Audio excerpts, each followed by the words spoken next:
하나님을 부정하고 비방하며 그리스도인을 향한 비난과 조롱이 너무나 자연스러운, 아무렇지 않게 여겨지는 그런 세상 속에서 참 그리스도인으로 살아간다라고 하는 것은 그만큼 믿음을 굳건히 지키려고 하는 이 결단력이나 단호함이 필요하다라고 하는 것을 의미합니다. 어렵고 힘들수록 우리의 마음에 강함의 의지가 필요하듯이 말이죠. 또한 그리스도인에게 하나님과 동행하는 생활과 모든 상황 속에서 하나님을 예비하며 하나님을 도움을 구하는 삶이 강력하게 요구됩니다. 이러한 시대에 우리가 위로를 얻는 것은 하나님은 하나님을 찾는 사람, 하나님 앞에 나가기를 갈망하는 사람, 오직 하나님을 외치는 그들에게 복을 주시고 은혜를 베푸신다라는 말씀입니다. 세상의 모든 사람, 아니 그 어떤 사람이라 할지라도 누구도 그렇지 않아도, 아무도 예배하지 않아도, 아무도 기도하지 않아도, 아무도 하나님 앞에 나가지 않아도 하나님을 예배하고자 하고 하나님을 향한 갈망함을 가지고 살아가고자 하는 그 사람, 그 사람에게 하나님은 은혜와 복을 주십니다. 세상과 악으로부터 보호자가 되어주십니다.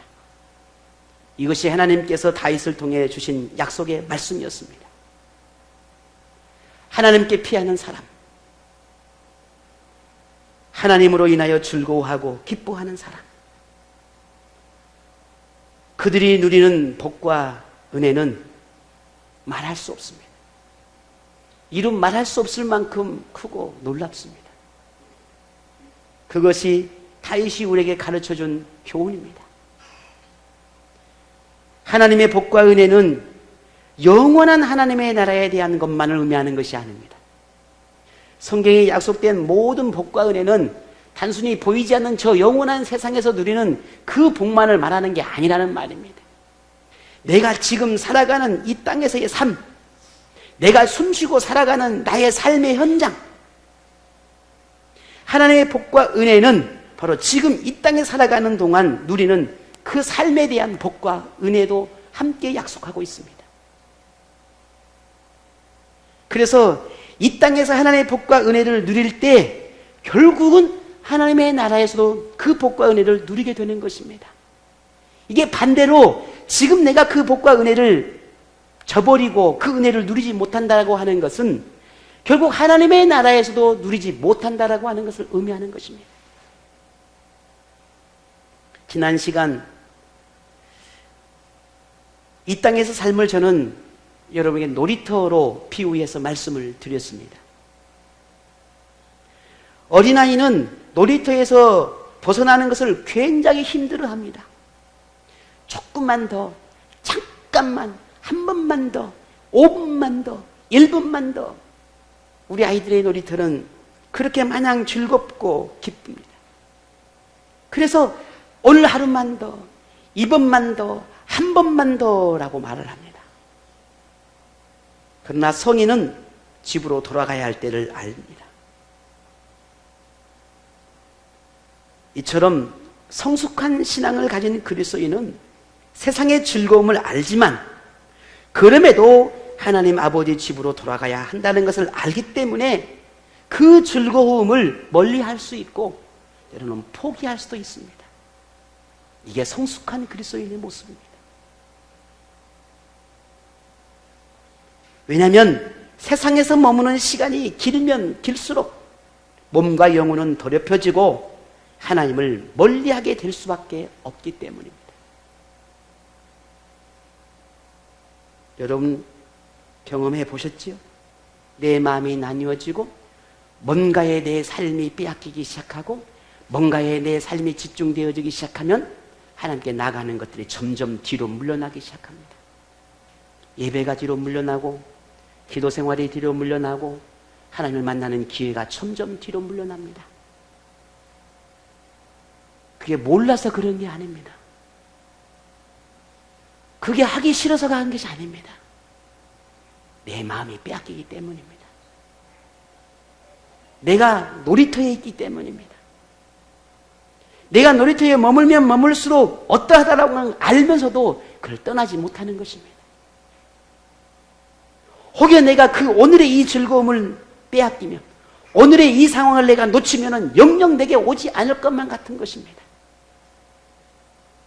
더 중요한 것이 있고, 더 귀한 것이 있고, 더 소중한 것이 있음에도 불구하고 그 잠깐의 즐거움을 내가 내려놓지 못하는 것입니다. 어린아이와 같은 신앙일 수밖에 없는 것이죠. 하나님의 부름을 들을 수 없고 하나님의 집으로 돌아갈 기회마저도 놓칠 수 있다라고 하는 사실을 우리는 잊지 않아야 합니다. 세상의 즐거움은 더욱 우리의 영혼을 붙잡아서 하나님을 잊어버리게 만듭니다. 그런 사람에게는 하나님의 집에 예비되어 있는 그 참 즐거움과 기쁨을 얻을 수가 없습니다. 또 며칠 전에 신학교 한 후배가 죽었다는 이야기 소식을 들었습니다. 저보다 한참 아래입니다. 나이가 4~5살 아래예요. 죽었다는 거. 목회를 한참 하고 열정을 품어내고 뜨겁게 해야 할 나이인데 죽었다는 거.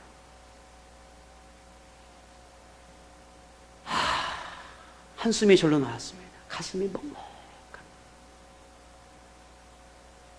오늘이 내 인생의 마지막이 될 수도 있겠구나. 지금의 내 모습이 하나님 앞에 비춰진 마지막 모습이 될 수도 있겠구나.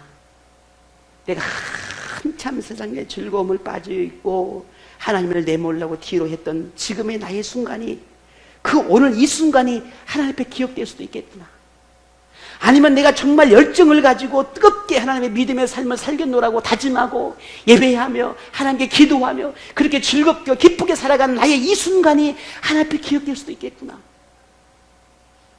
라고 하는 생각이 찾아왔습니다.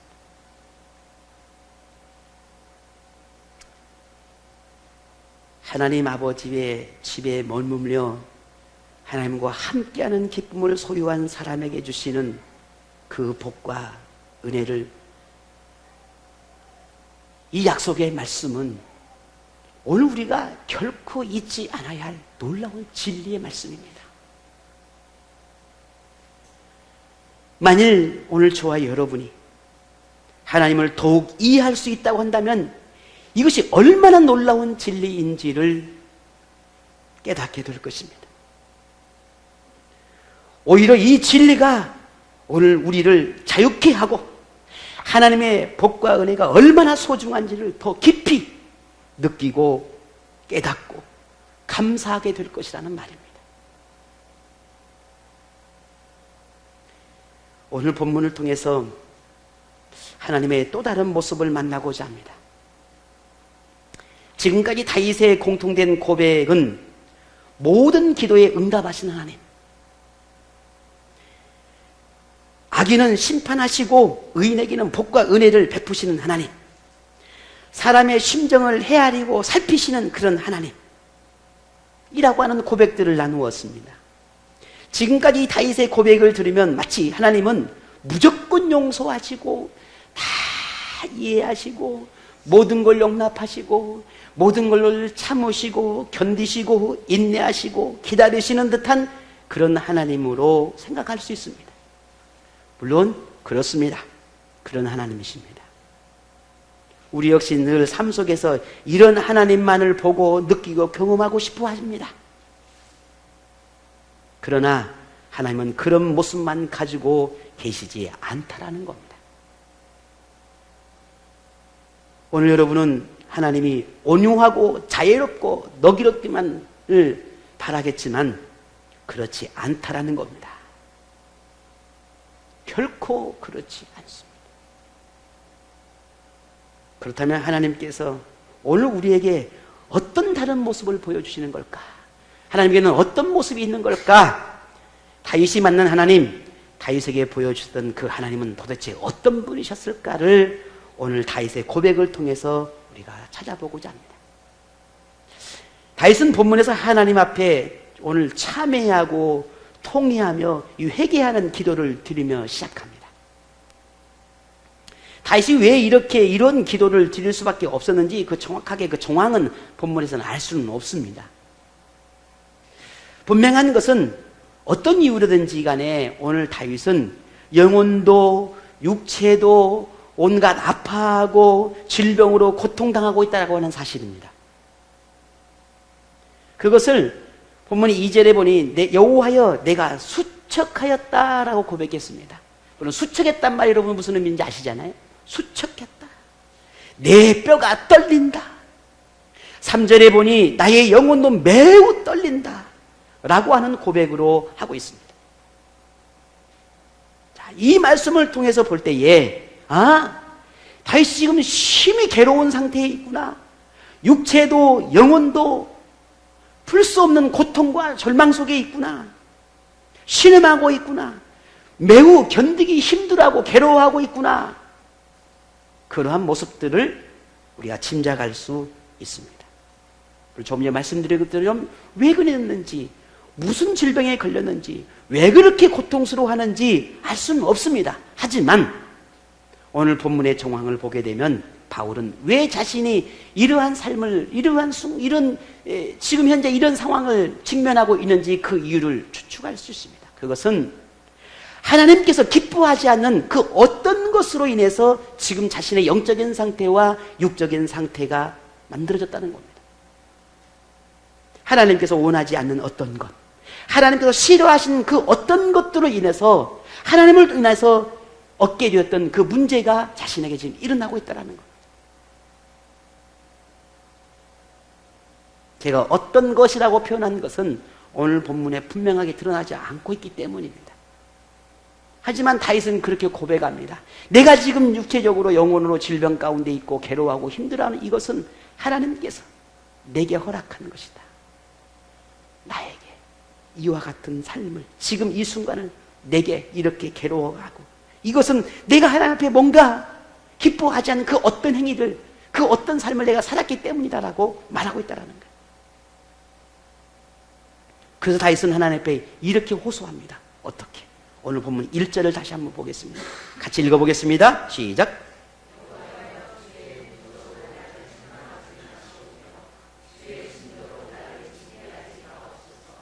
아멘. 다윗은 자신이 하나님의 분노의 대상이 되었다고 느꼈습니다. 왜 그랬을까요?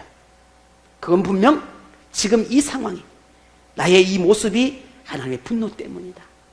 하나님의 진노 때문이다. 하나님의 징계 때문이다. 하나님의 책망 때문이다 라고 느꼈다는 겁니다. 하나님의 진노로 징계를 받게 된 것에 대해서 지금 두려움 속에 있습니다. 하나님이 지금 두렵습니다.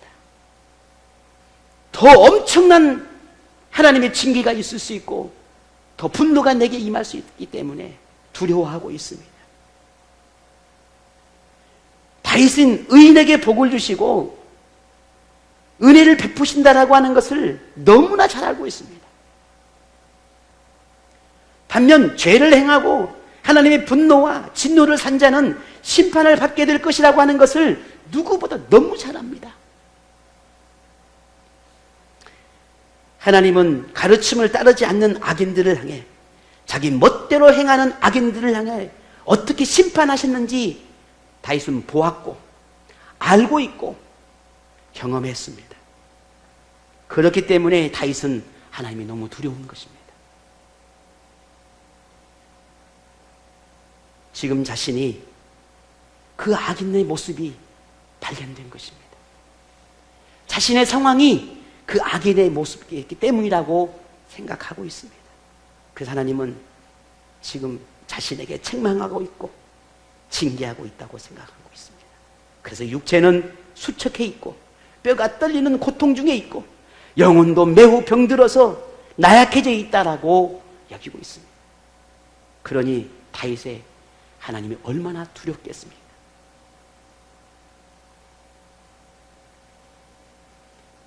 오늘 여러분은 하나님의 진노하심에 대한 두려움이 있습니까? 하나님께서 죄와 악에 대해 분노하시고 심판하신다라고 하는 이 진리에 대한 확신이 여러분이 있습니까? 그 대상이 오늘 제가 될 수 있고 여러분도 될 수 있다라고 하는 사실을 알고 있습니까? 만일 이 진리를 믿는다면 오늘 우리는 하나님을 두려워할 줄 알아야 합니다. 하나님을 두려워하지 않기 때문에 죄에 빠지게 되고 하나님이 싫어하는 모습에도 우리는 깨달음이 없고 회개가 없는 것입니다. 누구도 죄로부터 자유로울 수는 없습니다. 저를 비롯해 이 땅의 모든 사람들은 다 죄에 빠질 수밖에 없는 연약한 존재인 것은 분명한 사실입니다. 하지만 하나님이 말씀에 어긋난 그 생활을 하고 하나님과 멀어진 채로 살아가고 있음에도 깨닫지 못하는 그런 어리석음에 우리가 계속해서 빠져 있다고 한다면 우리가 어찌 하나님을 두려워한 자라 할 수 있겠냐는 거죠. 하지만 이 모든 것을 다 제자리로 돌려놓을 수 있는 길이 있습니다. 영영 희망이 없고 소망이 없는 것이 아닙니다. 다시 우리는 제자리로 돌아갈 수 있습니다. 하나님은 오늘 우리에게 제자리로 돌아올 수 있는 기회를 주십니다. 그것은 다른 것이 아닙니다. 하나님을 두려워하는 영적인 은혜를 갖는 것입니다. 하나님을 두려워하는 마음을 갖는 것입니다. 이 영적인 두려움, 하나님을 향한 이 영적인 두려움만이 우리는 하나님께 돌아갈 수 있는 것입니다. 제가 여러분을 공갈 협박하는 게 아닙니다. 만일 지금 여러분에게 하나님을 향한 두려움이 없다면 우리는 영적으로 죽은 상태라고 말할 수 있을 것입니다. 하나님과 멀어졌거나 아니면 오늘 저와 여러분이 행하고 싶은 대로, 내가 하고 싶은 대로 행하고 있어서 하나님이 내버려 둠의 상태에 있는지도 모릅니다.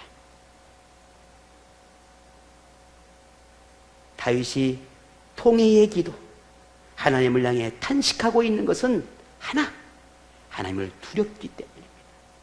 하나님을 두려워하기 때문입니다.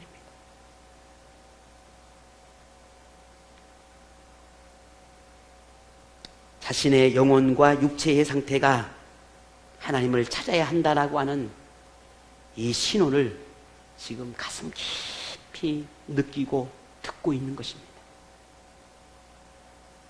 하나님의 세미한 그 음성을 다윗이 듣고 있는 것입니다. 영혼으로 육체로 말씀하시는 하나님의 그 음성에 이 다윗은 들었습니다. 그래서 지금 당장 하나님을 찾지 않는다면, 하나님을 향해 자복하고 기도하지 않는다면 하나님은 더 큰 징계를 내게 허락할 거라고 하는, 더 이상 은혜를 베풀지 않을 것이라고 하는 것을 깨달았던 것입니다. 그런 다윗은 하나님 앞에 이렇게 호소합니다. 내게 은혜를 베풀어 주소서. 하나님, 내게 은혜를 베풀어 주소서. 하나님, 나를 고쳐 주소서. 하나님, 나를 고쳐 주소서. 오늘 본문 3절에 이렇게 말합니다. 나의 영혼도 매우 떨리나이다. 여호와여, 어느 때까지입니까? 하나님이여, 내 영혼과 육체가 심히 괴롭고 고통스러운데 이 고통으로부터 언제나 벗어나게 하시겠습니까? 언제까지 내가 기다려야 하겠습니까? 내가 회개하고 통회하오니 내게 은혜를 베풀어 주소서. 나를 고쳐 주소서. 오늘 많은 그리스도인에게서 하나님에 대한 두려움이 사라졌습니다.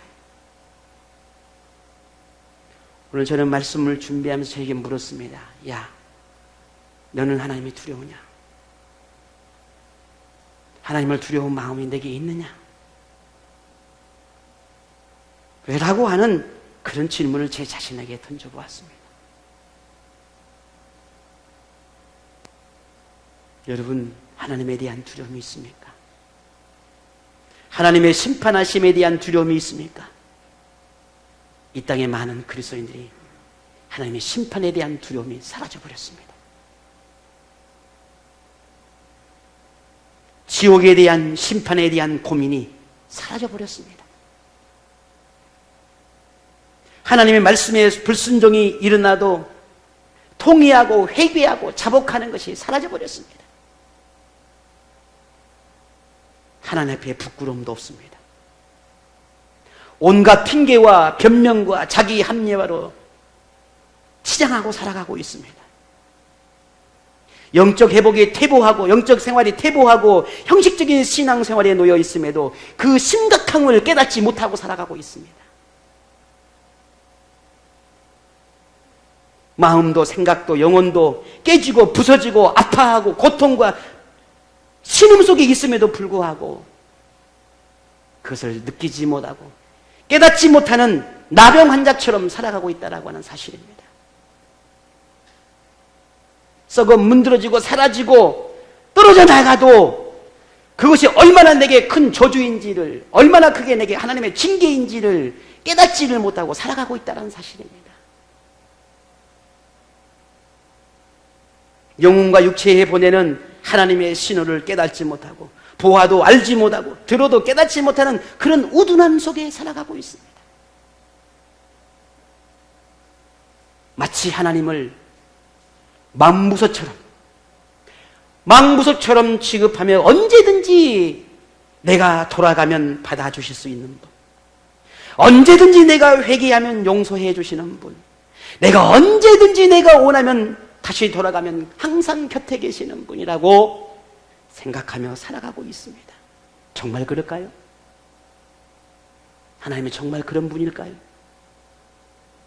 만일 그렇다면 다윗은 회개하지 않았습니다. 다윗은 통회하지 않았습니다. 다윗은 가슴을 치며 한탄하지 않았습니다. 다윗은 땅을 치며 통곡하지 않았습니다. 그런 하나님이란 말이죠.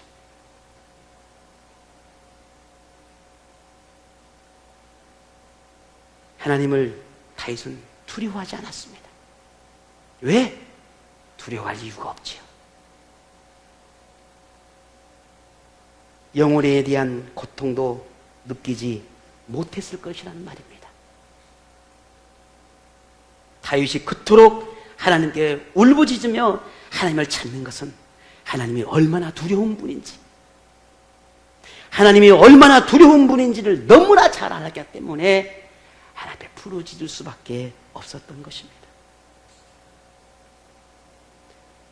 하나님 앞에 통회의 눈물로 부르짖었던 적이 여러분 언제입니까? 하나님과 멀어졌음을 안타까워하고 진정으로 하나님을 예비하지 못함에 대해서 하나님을 두려워하고 자복하며 눈물로 가슴을 치며 하나님을 찾았던 때가 여러분 언제입니까?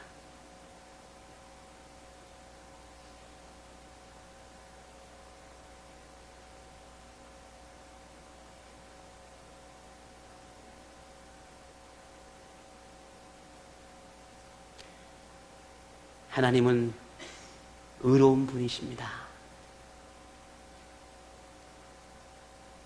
하나님은 심판의 하나님이십니다. 왜요? 하나님이 심판의 하나님이시고 징계하신 하나님이라니까 싫습니까? 그런 하나님이 싫습니까? 그러나 사실입니다. 제가 여러분을 협박하기 위해서 이렇게 말씀을 드린 게 아닙니다. 제가 여러분을 협박해서 뭔 덕을 보겠습니까? 그렇지 않습니다. 여러분에게 무슨 마음을 어떻게 해보려고 그래서 이 말씀을 드리는 게 아닙니다. 하나님은 우리의 모든 것을 알고 계시기 때문에 결코 우리는 하나님 앞에 변론이나 어떤 핑계함도 필요치 않습니다. 그 어떤 말로도 그 어떤 애원함도 의로우신 하나님 앞에서는 소용이 없습니다. 모든 것을 알고 계신 하나님께서 우리가 행한 대로 심판하실 것이기 때문입니다. 묻지 않으십니다. 왜? 다 알고 계시니. 오늘 이 믿음의 고백이, 이 말씀이 오늘 여러분을 협박한다 생각하지 않기를 바랍니다. 이토록 선포할 수밖에 없는 것이, 이토록 여러분에게 말씀을 기를 수밖에 없는 것이 진실이기 때문입니다. 사실이기 때문입니다. 왜곡할 수 없기 때문입니다. 여러분이 진정으로 하나님의 의로움을 믿고 공의로우심을 확신한다면 하나님 앞에 철저하게 낮아져야 할 것입니다. 하나님의 의로움 앞에 어떤 것도 숨길 수 없다는 것을 확신한다면 하나님을 두려워하십시오. 두려워하셔야 합니다. 반드시 두려워하셔야 합니다. 하나님 앞에 두려워하지 않으면 안 됩니다. 두려워하셔야 합니다. 그 하나님이 얼마나 무서운 분인지를 여러분 아셔야 합니다. 얼마나 완벽하신 하나님인지를 우리는 알아야 합니다.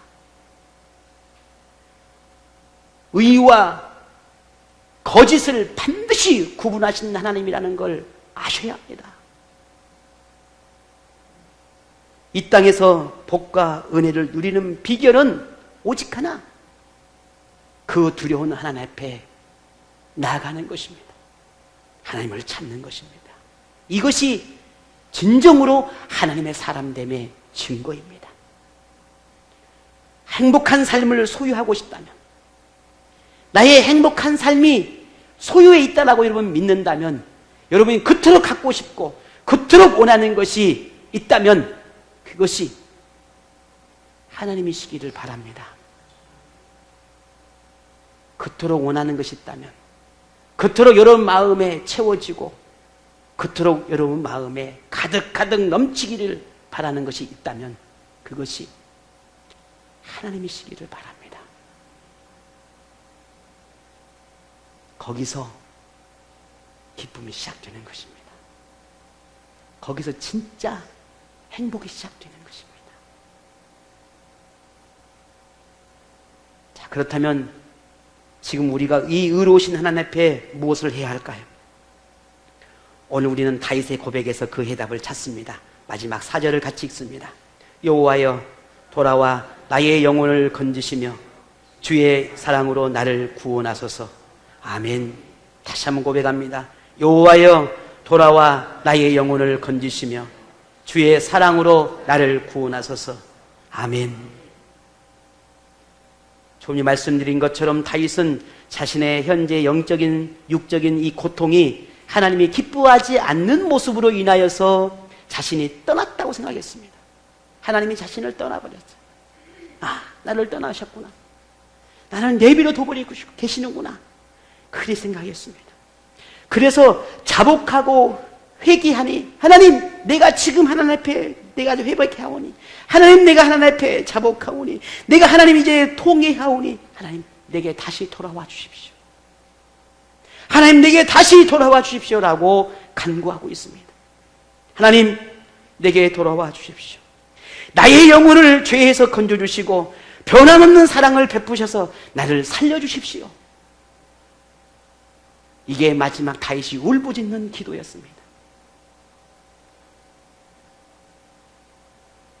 하나님께 버림을 받는다는 것은 삶의 최악의 상황이요, 가장 두려운 일이요, 세상에서 결코 일어나지 않은, 우리의 인생에서 결코 일어나서는 안 되는 일입니다.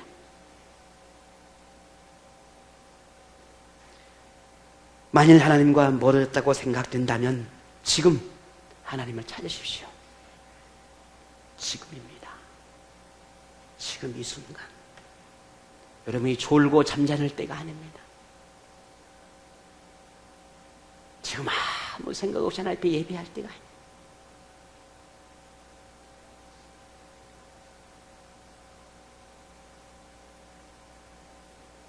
하나님의 은혜의 귀함을 알고 복의 근원 되신다는 이 사실을 믿는다면 오늘 하나님께로 돌아가야 합니다. 그리고 하나님, 나를 살려주십시오. 내가 살아야겠습니다. 하나님, 내가 회복되어야 하겠습니다. 내가 다시 생명력을 얻어야 되겠습니다. 이게 우리의 기도가 되어야 합니다. 이게 나의 부르짖음이 되어야 합니다. 오늘 다윗이 우리에게 외치고 있습니다.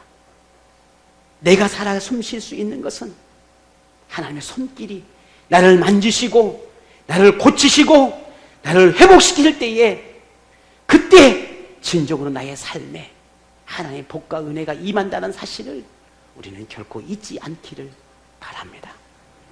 오늘 저는 여러분에게 다시 묻고 싶습니다. 하나님을 두려워하는 마음이 있습니까? 하나님을 두려워하는 마음이 있습니까? 정말 하나님을 두려워하는 마음이 있습니까? 하나님의 심판하신 분이라는 걸 여러분 믿으십니까?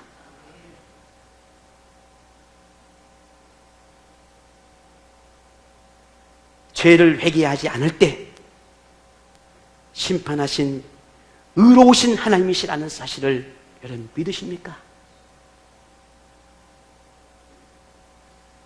그렇다면 다윗의 기도가 오늘 저와 여러분의 기도가 되기를 원합니다. 다윗처럼 겸손하게 자복하고